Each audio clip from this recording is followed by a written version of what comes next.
Heidi is going to kick off. Regina, we're going to hear your story, and because that's what we are about here at Real Life DFW is about real life stories.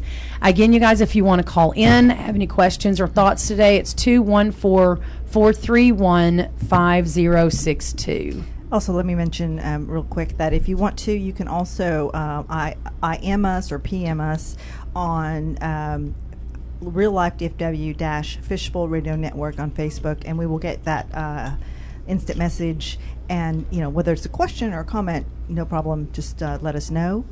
Regina, wow, you're an incredible lady, and I'm so excited. In fact, I know we can't hear the whole story today, but please help us with where you've been and where you are and where you're going, and I do think Little Man is on his way, and so when he gets here, we'll maybe interrupt. Little Man. Little Man. Every time you'll say that, I keep thinking some little guy's gonna little I used to short say 50 man. cents. No kiddo. And Michael would say it's 50. Yeah.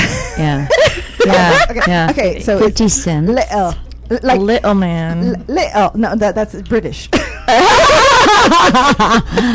one, who wants to be called Little Man? He wants to be called Little Man. No, I'm just kidding. Well, I mean, that's what I was saying. What? Well, that's his nickname, and we'll ask him for his story. Yeah, he has an incredible We really story, don't by need the way. no story while anybody's called a little old man. But There he is. I see his bald head. Okay, well, you start your story. You tell your story.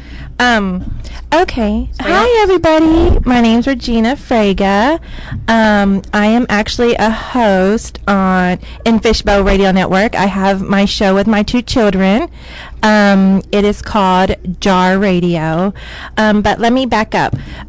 Long story short, I grew up in Dallas. No, I'm just kidding. We don't have that long. No, I'm just kidding. Get it up. Let me. Okay, so a little history. I was in radio when I was a teenager. I had that. My mom allowed me to go to Kano-In. I don't know if y'all are from here or not. Yeah, I'm from Grand Prairie. Okay, well, Kano-In. Shout out. Okay, I remember that radio. Hey, they're still on right now. Man, I used Yeah, to but- that a lot. Do you remember Jim Evans? Yeah, actually. Okay, so my mom, Jim Evans long story short, Jim Evans wanted me and my cousin to be on the show with him, and so my mom would let us go, and we learned so much, and we got to, I just loved it, and I got to learn so much, whatever.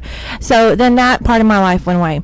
So then I had my children. I have a 21-year-old daughter, and my son is 12. He was a blessing. It's a huge gap, but he was the biggest blessing, and God knew when to bring him into my life. And so then coming back up in 2011, I've always done promotions, and I've always done marketing, probably about 18 plus years. I've just been blessed. All the places I've worked at, my bosses have allowed me to jump in and do whatever I want, like learn what I want. And Right. so I've had hands-on experience. No, I'm not very educated as far as a paper shows, but I'm very educated as far as hands-on. Education is only as far as you take it. Exactly. Absolutely. So I have 18 plus years hands-on experience with advertising, promotions, and that's not even including all the promotions and stuff I did at the radio station. But anyhow, 2011, my daughter and we had talked, and I told her, I want to get, she's like, you need to get paid, because I used to always do events and do this and that for everybody for free, and it was like taking up my time, and we both talked, and I was like, you know what, I want to make our business, I want to have something here for you and your brother when I leave, when I'm gone. I never know when I'm going to be gone. And that was a harsh reality I had to face when I lost my brother, John Anthony, when he was 18. And that's actually my son's name. He's my brother's namesake, John Okay. Anthony. I Did you put that together? I picked that up, yeah. Okay, so anyhow, I ended up creating J.A.R. PR services. J.A.R. stands for John Anthony, Angelica, my daughter, and Regina. So that's where J.A.R. PR services come from, because we do all public relations, event planning. We promote, upcoming artists, blah, blah, blah. We do all business cards, just anything you can think of as far as marketing and promotions goes, we do it. So I started building up my clientele, fell in love, quote unquote, and kind of like couldn't do my business anymore because of jealousy, and it was just bad. So that part of my life kind of went on for a couple of years, and then that's the tie I finally severed at the Good. beginning of this year, like completely. Good. But it was a big learning experience. So then this year came, and I had this gentleman. Wake Up Now was introduced to me, and Wake Up Now is a multi-level marketing type thing that I'm involved with, and I was introduced to that by Melissa Paredes, which was really cool. And I met a lot of people, and one of my business partners was going to be on this show here at Fishbowl Radio Network, and she was going to talk about domestic violence, which is part of the reason why that tie was severed as well. And so I supported her. Long story short, the host of that show called me, and he was following me because I had put in my 2 cents on that show. He called me. He asked me to be a host here on the on his show. I ended up doing that for about 6 weeks. It wasn't a fit, so I ended up getting my own show with my children, which was an amazing, cool blessing because we got our show on a Friday. That Monday, I think that Monday is whenever I was laid off, and then that Tuesday was like our first show. And it just like God just is so cool. Like if you let him run your life and you let him do what he wants to do and hook you up, he will hook you up.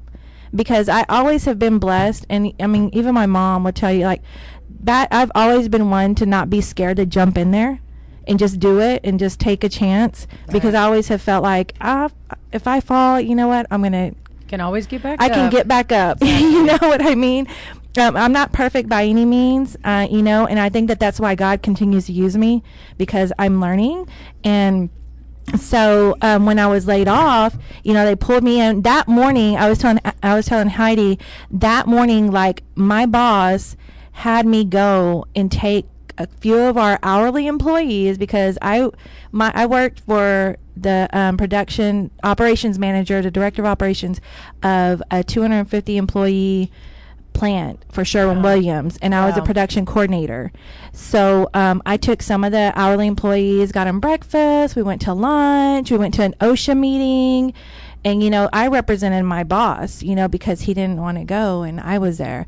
So when I get back, my boss's boss was there with the HR lady, and they're like, hey, when you have a chance, come and see us. And I'm like, why the heck would they want to see me? What do y'all want?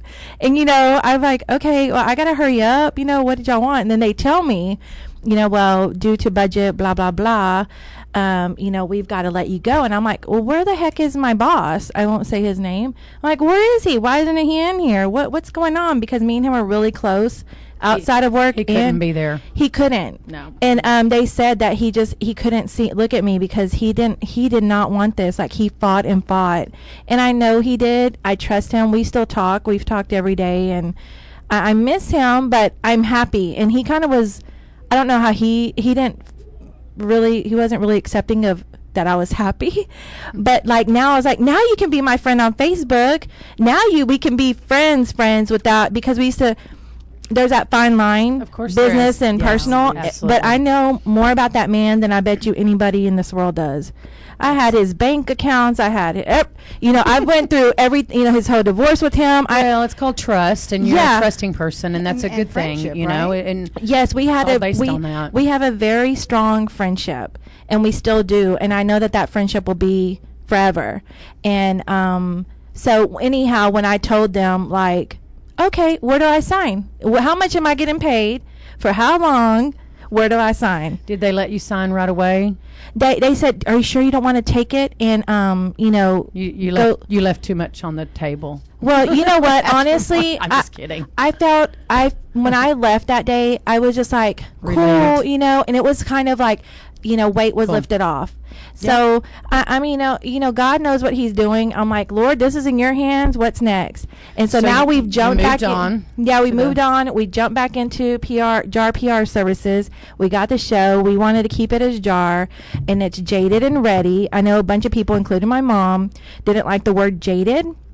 The reason why I chose that is because, there are people that get tired. We feel like we're not going to succeed. We feel like, gosh, this is never going to work. But we're still ready to conquer the world and take it on. And that's where Jaded and Ready comes from, because we can have that dream and continue to, and we're the show that's going to promote you and get you there.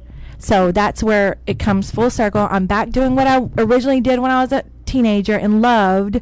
And if you just let God open those doors and you walk through them without questioning it, without hesitating, without letting those people be negative and tell you, no, you can't do that. You can.